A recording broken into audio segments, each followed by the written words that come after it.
Oi, pessoal, aqui quem fala é Leonardo Neto. A gente está esperando vocês começarem a entrar aí, tá? Esse bate-papo. Já vi que o Fagundes já tá aí também. Vamos esperar um pouquinho só para a turma começar a chegar. Fagundes, já já te chamo aqui, tá bom? Super obrigado. As pessoas estão entrando rapidinho, acho que eu já vou te pegar.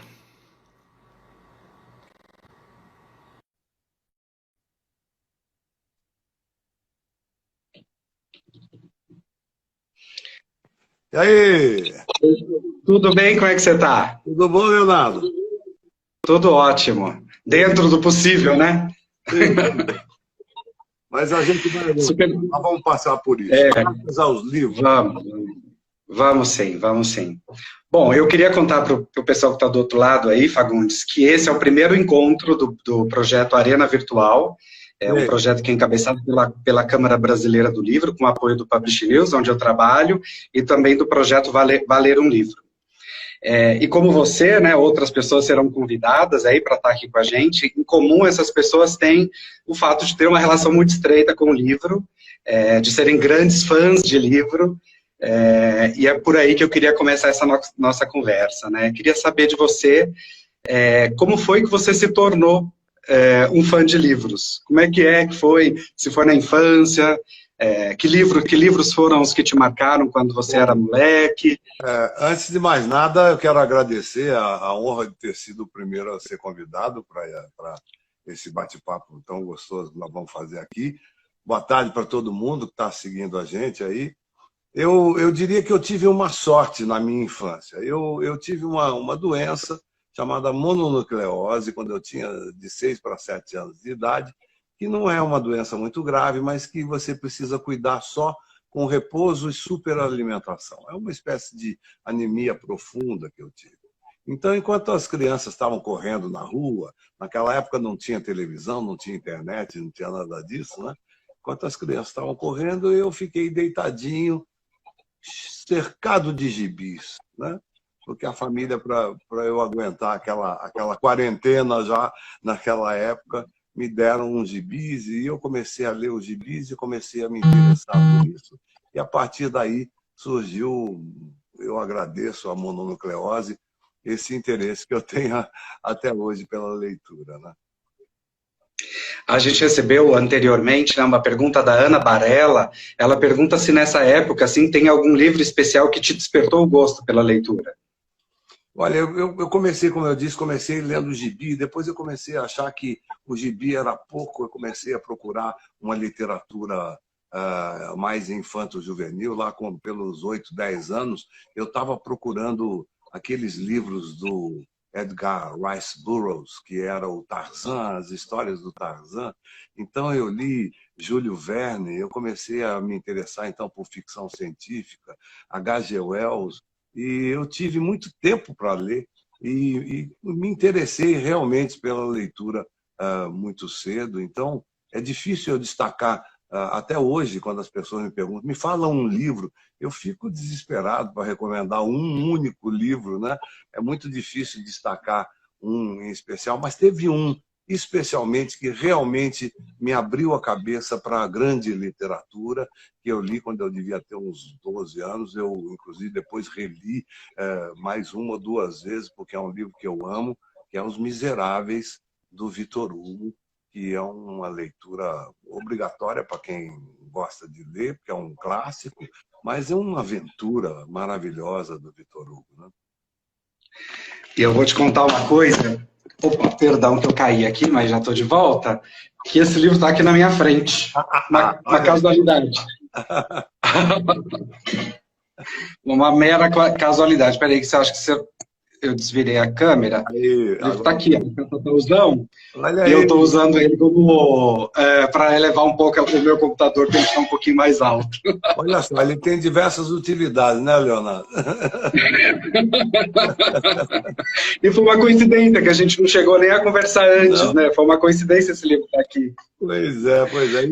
Eu adoro. E a partir dos Miseráveis, naturalmente, eu fui atrás da obra do Victor Hugo, que é extraordinária, né? O Homem que Riu, a Nossa Senhora de Paris, Os Trabalhadores do Mar, enfim, é uma obra que vale a pena ser visitada por aqueles que gostam de literatura. Bacana.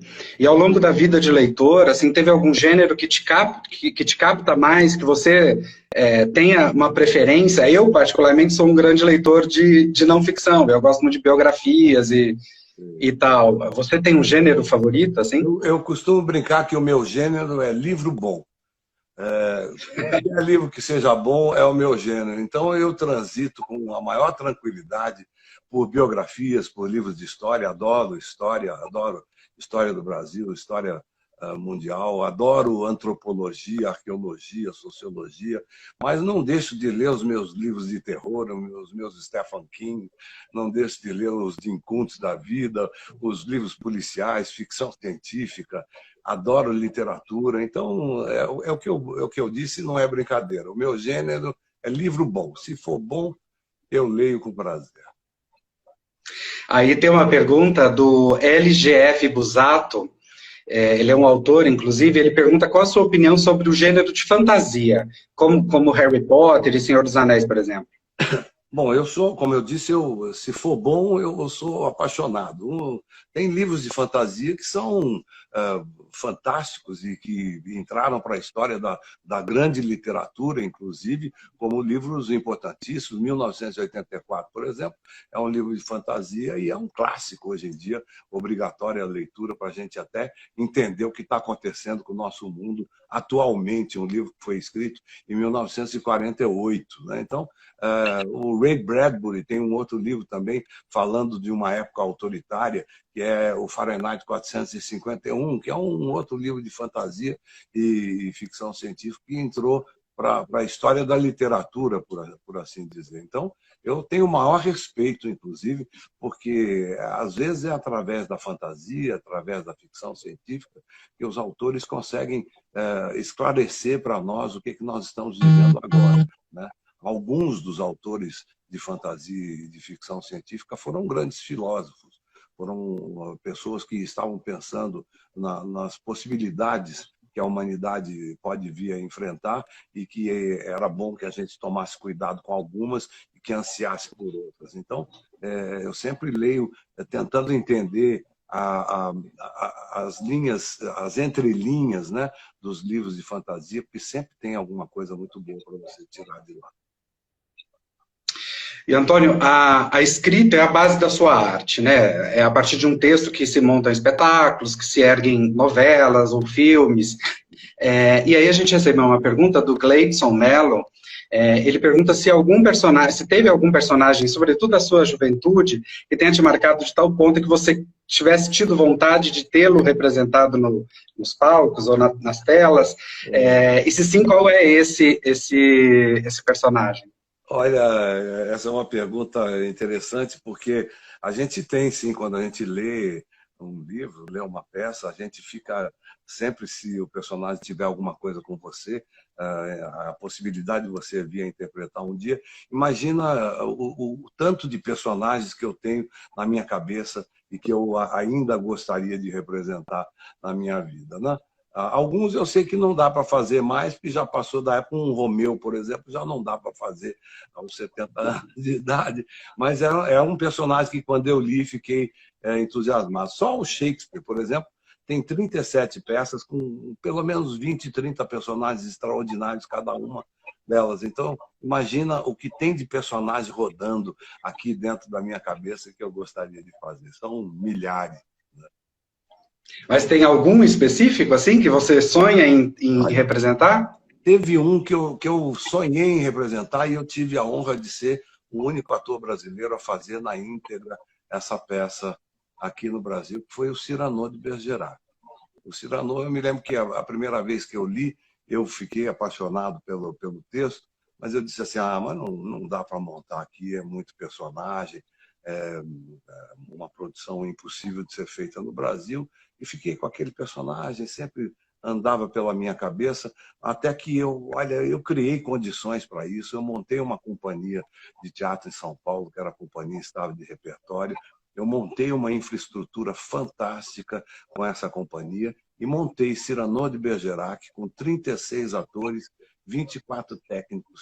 Nós tivemos 300 mil espectadores no Teatro Cultura Artística em São Paulo. Então, digamos que foi um sonho meu realizado, mas não se encerrou aí. Eu continuo com milhares de personagens andando pela minha cabeça, que um dia eu ainda vou fazer. E você, além de um grande ator, é também um produtor de teatro, como você acabou de dizer aí, né?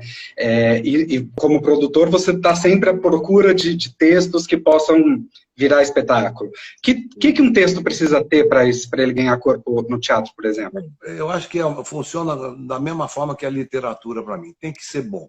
Pode ser de qualquer gênero, né? Mas ele tem que ter uma carpintaria muito boa, ele tem que ser organizado de forma que crie o interesse do público, ou que pelo menos eu vislumbre na leitura daquele texto a possibilidade de envolver o público. Eu acho que o público tem que sair do teatro um pouquinho modificado. Eu costumo brincar que um bom texto de teatro é aquele que faz o público pensar pelo menos 5 minutos até o estacionamento, né? Então, se um texto, ao ler ou ao ver um espetáculo que me entusiasme, se ele me entusiasmar como plateia, eu tenho certeza que eu vou ser capaz de entusiasmar o meu público quando eu montar. Foi assim com Baixa Terapia, por exemplo, que é o espetáculo que nós fomos obrigados a interromper pela quarentena, mas que já está há 3 anos em cartaz. Nós tivemos mais de 300 mil espectadores com esse espetáculo já, e foi um texto que eu morri de rir com ele, achei interessantíssima a história, muito engraçada, e com um final surpreendente. Enfim, montei e tinha razão, porque aquilo que o texto fez comigo, eu consegui fazer com 300 mil pessoas. Então, eu penso, quando eu vou montar um texto, na procura de um texto, eu penso nessas equações todas aí, porque eu acho que, além de levar alguma coisa para casa e além do público sair um pouco modificado, ele tem que se divertir bastante no teatro. Já que você tocou no assunto, né, e é um assunto meio inevitável, a gente está vivendo um momento meio ímpar na sociedade mundial, não só no Brasil, mas no mundo inteiro, que nos obriga a estar tendo essa conversa através de um aparelhinho, inclusive, né? E isso tem deixado muita gente ansiosa, eu, inclusive. E a gente recebeu uma pergunta da Andresa Serra. Ela pergunta se você tem alguma dica para quem quer ler, mas não está conseguindo se concentrar na leitura nesse momento de muita ansiedade. Olha, eu tenho no meu Instagram, inclusive, eu cheguei a publicar isso lá no feed. Se ela procurar, ela vai achar, mas eu posso repetir aqui para quem não tem paciência de olhar no Instagram. Eu tenho uma grande amiga que ela tinha essa mesma dificuldade de leitura. E eu sempre digo que a primeira forma de você eliminar essa dificuldade, essa preguiça, esse sono que às vezes dá, é você escolher um assunto que te interesse muito. Isso você já garante que, pelo menos nas 5 primeiras páginas, você não vai dormir e não vai abandonar o livro, né? Então, qual é o assunto que te interessa muito? Você gosta de religião? Você gosta de livros de amor? Você gosta de matemática, futebol? Qual é o assunto? Se você entrar numa livraria com um assunto na cabeça e perguntar para o livreiro, lá para o atendente, qual é a seção daquele livro do assunto que você gosta, você vai ter uma centena de livros ali à sua frente que podem te interessar. Então, se você escolher bem esse assunto, já é um meio caminho andado. A outra dica que eu dou é que você nunca abandone o livro antes das primeiras 20 páginas. Então, arrume um tempinho para você ficar sentada, quietinha, sem ninguém te enchendo o saco, sem esse aparelhinho maravilhoso do seu lado, porque ele te distrai. Cada vez que toca a musiquinha, você vai ver quem mandou um recadinho para você. E aí, me desculpa, não tem livro que resista a esse tipo de intromissão. Então, reserve para você 1 hora, 1h30, para você sentar e se dedicar à leitura das 20 primeiras páginas de um livro, de um assunto que você gosta, e eu duvido que você durma, e eu duvido que você abandone o livro antes de chegar à última página. E como é que está esse isolamento para você? Você está trancadinho dentro de casa? O que é que você está fazendo para passar o tempo? Bom, ler, é claro que eu estou lendo pelo menos um livro a cada 2 dias, então estou conseguindo fazer uma coisa que eu tinha alguma dificuldade de fazer, que é organizar as minhas filas, né? Eu tenho umas filas de leitura, eu acho que todo mundo que gosta muito de ler faz isso. Eu vou ler esse, depois esse, depois esse, depois esse, e como eu sempre tinha muita curiosidade e muitas coisas, as minhas filas não tinham muito sentido. Eu pulava de um assunto para o outro e agora eu estou conseguindo organizar pelo menos assim 3 livros sobre um assunto, depois 3 livros sobre o outro. Então, isso eu estou conseguindo aproveitar nessa quarentena. Eu posso dizer a você que esse primeiro período da quarentena eu estou usando para descansar, porque a vida da gente sempre foi muito, muito corrida, né? Eu gravava novela no Rio de Janeiro, fazia teatro em São Paulo. Além da Baixa Terapia, nós estávamos produzindo uma outra peça, que era a Carmen, a Grande e Pequeno Notável, que é um musical sobre a vida da Carmen Miranda. Além dessa produção, a gente estava envolvido com um seriado que nós queríamos fazer, ainda queremos fazer, mas estamos organizando esse tema para a gente desenvolver isso. Então, é sempre muito trabalho e sempre muito pouco tempo para ficar em casa. Então, está sendo uma surpresa para mim a descoberta da minha casa depois de tantos anos fora de casa. Eu sei que quando acabar a quarentena, as pessoas vão querer ficar fora de casa muito tempo e eu espero que elas frequentem o teatro, porque eu vou estar lá trabalhando também. Isso aí. E Antônio, o teu último trabalho na TV foi como editor, né? O Alberto. Você se inspirou? Eu conheço muitos editores por razão do meu trabalho, né? Eu escrevo sobre o mercado editorial e sou um setorista desse mercado, né? Então eu conheço muitos editores. E eu consegui identificar diversos editores ali, mas tem algum ou alguns que você foi buscar inspiração, que tenha sido ou que seja teu amigo? Não, a gente fez uma visita antes de começar a novela, a Sextante, né? Aquela editora maravilhosa. Nós demos uma visitinha, mas mais para ver como é que funcionava ali a venda dos livros, como é que funcionava a escolha dos títulos e tal. Mas eu acho que um bom leitor, ele, de uma certa forma, ele é uma espécie de um editor, né? Porque ele seleciona para ele os livros que ele gostaria de ler e, naturalmente, é isso que um bom editor faz. Seleciona os livros que ele acha que as pessoas gostarão de ler, né? Então, você tem já dentro de si, qualquer bom leitor tem dentro de si um grande editor, né?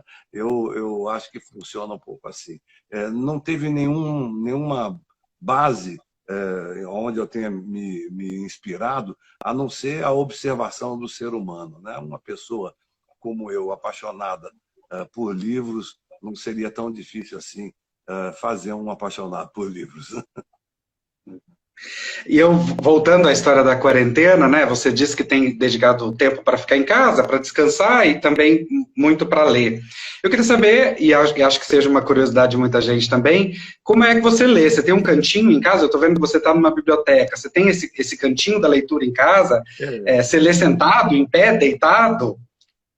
Não. Agora eu estou cuidando um pouco mais da coluna, né? Então eu estou lendo sentado, vigiando para que a coluna fique na postura certa, porque muito tempo de leitura você acaba podendo se machucar se você não prestar atenção nisso, né? E eu tinha uma postura meio desleixada para ler e acabei quase me machucando por causa disso, né? Mas eu leio sentado sim. O cantinho é esse aqui, onde ficam os livros, é onde eu prefiro ler, até porque eu tenho um prazer enorme de olhar a estante e já engatilhar as minhas próximas filas e lembrar de alguns que eu já li. Então, é um ambiente onde eu gosto de ficar assim. E o que você está lendo agora? Eu estou lendo agora um livro organizado pelo Jorge Caldeira, que pega lá para mim, irmão, que o Jorge é um extraordinário historiador brasileiro, e ele fez um trabalho fabuloso, que foi juntar depoimentos de pessoas que viram a história. Então, o livro já diz o que é. A história contada por quem viu. Então, ele começa desde a carta do Pero Vaz de Caminha, falando sobre a relação do Pedro Álvares Cabral com os índios, e vai trazendo depoimentos de pessoas que viveram a história do Brasil. Então, digamos, é uma coletânea de depoimentos de história de primeira mão. Não é a pessoa que ouviu dizer, não é a pessoa que viu, a pessoa que esteve lá com os canibais na época, o Hans Staden, né?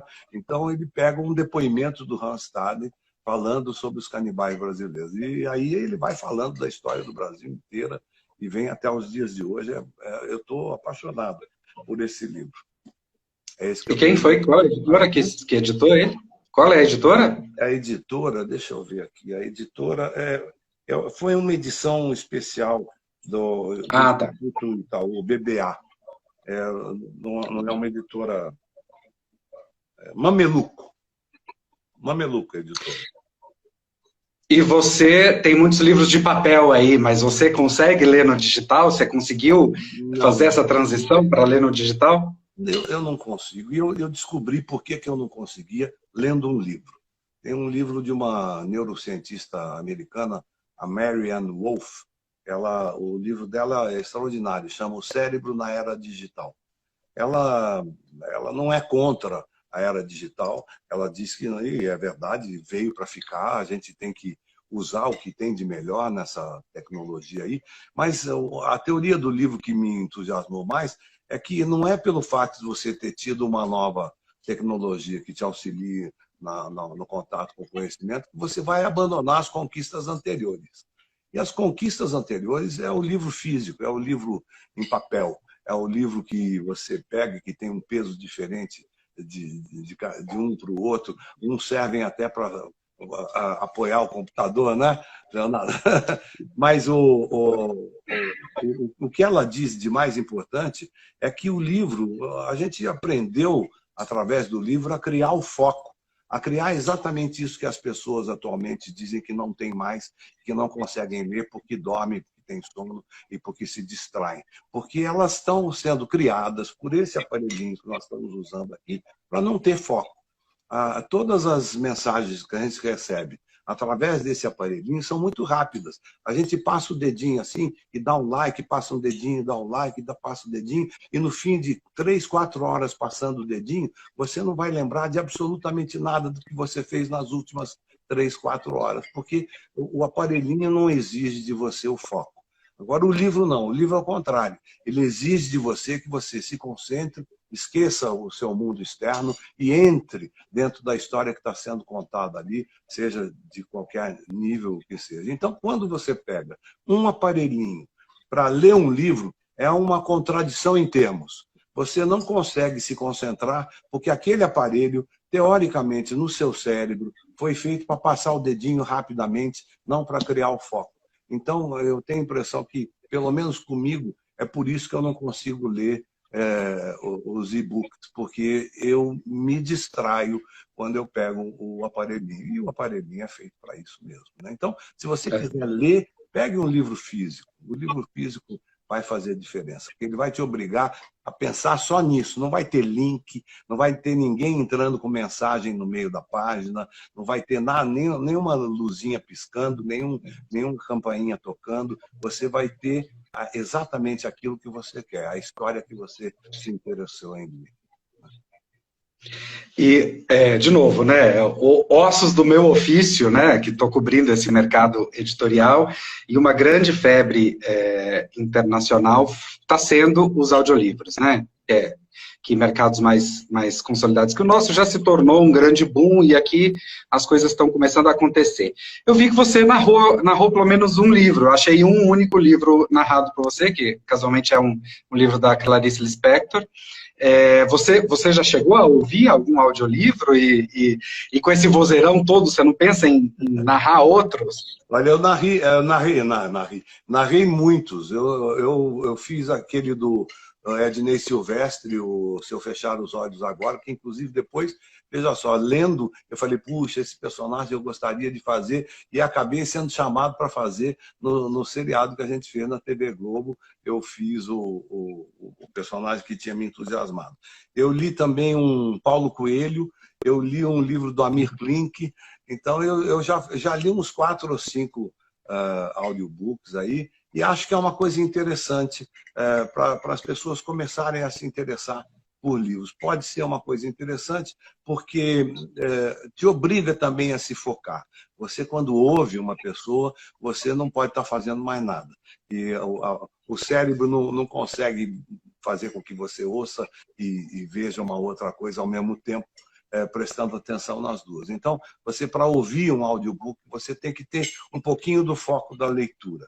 E, naturalmente, a voz da pessoa e a entonação que a pessoa dá, a força que a pessoa dá nas palavras dentro da frase, te obrigam a entrar num clima, digamos assim, num ritmo e numa interpretação. Então, eu acho que o audiolivro não é uma coisa tão nociva para o foco quanto um e-book, né? Mas eu tenho vontade de fazer mais, tenho vontade. Se me chamarem, eu vou fazer. Eu tenho amigos que estavam loucos para ouvir essa sua resposta, eu tenho certeza disso. Pode chamar, se o livro for gostoso, eu vou ler com o maior prazer. E olha, eu leio rapidinho, viu? Porque eu leio direto, assim, pá! Não tem que fazer refação, não tem refação. Não. Muito bem. E Antônio, para a gente encerrar essa nossa conversa, que infelizmente já está chegando no fim, você já sabe qual vai ser a primeira coisa que você vai fazer quando puder sair de casa? Você disse que quer que as pessoas vão ao teatro. Mas e você? Você vai fazer o quê? Nossa produção está pronta, nós vamos estrear, quer dizer, a data de estreia aqui no Rio de Janeiro era 1º de maio. É claro que a gente sabe que não vai ser possível a gente fazer isso no dia 1º de maio, porque seguramente ainda vamos estar, pelo menos, presos à parte desse isolamento social nesse período. Mas a produção está pronta, os atores estão prontos, o teatro está pronto, está tudo pronto para a gente se reunir novamente, né?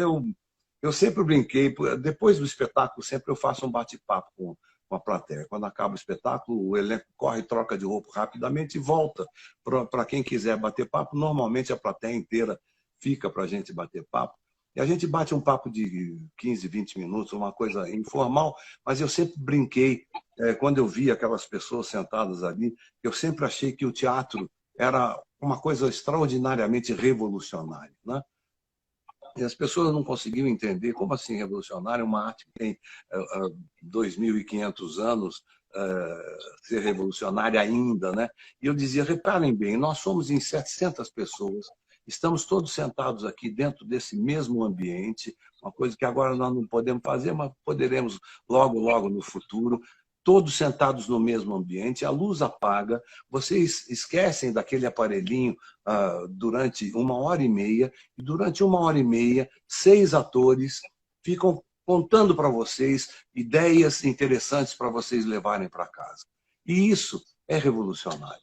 Hoje em dia, você conseguir se concentrar durante 1h30 em pessoas te contando uma história e sair de lá modificado, não tem revolução que consiga fazer isso. E o teatro consegue. O teatro é a única coisa, para mim, a única arte que ainda consegue mobilizar as pessoas, juntar essas pessoas num momento único que jamais vai se repetir e fazer com que essas pessoas saiam encantadas com a sua própria vida. Eu acho que é isso que nós estamos prontos para fazer assim que a quarentena acabar. Vamos correr para o nosso palco e vamos ficar esperando vocês lá na plateia, que eu espero que vocês apareçam. Antônio, super obrigado. Foi uma honra e uma responsabilidade muito grande começar esse projeto com você. Quero te agradecer muito por isso. E dizer para o pessoal que está nos ouvindo aí que esse projeto ele vai durar um período, enquanto houver essas medidas de isolamento, a gente vai continuar fazendo essas lives, e para saber qual é a programação é só ficar ligado, tanto nas redes sociais da Câmara Brasileira do Livro, que é o @CBLOficial, ou pelo canal do Publish News, ou pelos canais do projeto Valer um Livro. Assim vocês ficam sabendo qual é a programação e quem é que quem vai ser o próximo entrevistado aqui do nosso projeto. Antônio, super obrigado de novo, espero revê-lo muito em breve no teatro. A residência de vocês em São Paulo é muito próxima aqui da minha casa, que eu moro aqui em Perdizes, perto do Tuca. Espero subir ali para te ver logo, logo. Isso aí, espero também te encontrar na plateia, querido. Tá, joia. Obrigadão, viu? Gente, obrigado por ter ficado com a gente até o fim.